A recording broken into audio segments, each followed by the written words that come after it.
Saat dunia melihat keterbatasan, ia melihat kesempatan. Ini kisah Helen Keller, gadis buta tuli yang membuktikan bahwa tekad lebih kuat dari indera.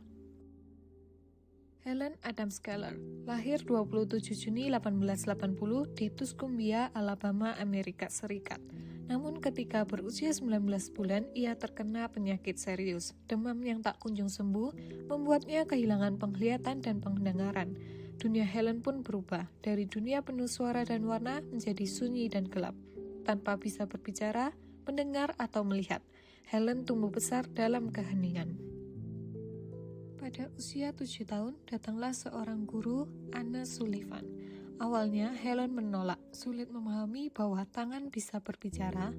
Namun suatu hari, Anne meletakkan tangan Helen ke aliran air dari pompa sambil mengeja W-A-T-E-R, water. Dan Helen menyadari sesuatu, benda memiliki nama. Dunia kata pun terbuka untuknya. Momen itulah yang banyak dianggap sebagai kelahiran kembali dari seorang Helen. Setelah itu, Helen belajar membaca huruf Braille, menulis bahkan belajar bicara dengan bantuan metode khusus dan lip reading lewat sentuhan. Dengan kegigihan dan bantuan Anne, ia meraih prestasi luar biasa. Pada 1904, Helen lulus cum laude dari Radcliffe College, menjadikannya orang tunarungu pertama di dunia yang mendapatkan gelar sarjana. Ia lalu menulis buku termasuk The Story of My Life dan menjadi penulis serta pembicara yang diakui dunia. Tapi Helen tak berhenti di situ, ia jadi aktivis besar, memperjuangkan hak-hak penyandang disabilitas, pendidikan inklusif, dan kebebasan sipil. Bersama lainnya, ia ikut mendirikan American Civil Liberties Union pada 1920.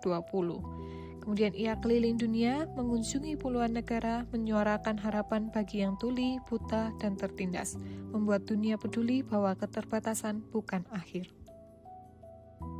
Helen Keller meninggal dunia dalam tidurnya pada tanggal 1 Juni 1968 di rumahnya di Easton, Connecticut pada usia 87 tahun. Kematiannya disebabkan oleh komplikasi penyakit stroke yang ia derita sejak 1961. Pada tanggal 27 Juni 1980, untuk memperingati 100 tahun kelahirannya, Amerika Serikat membuat perangko menggambarkan Helen Keller muda bersama gurunya Anne Sullivan, sebagai penghormatan atas keberhasilan Keller dan dedikasinya dalam memperjuangkan hak-hak penyandang disabilitas.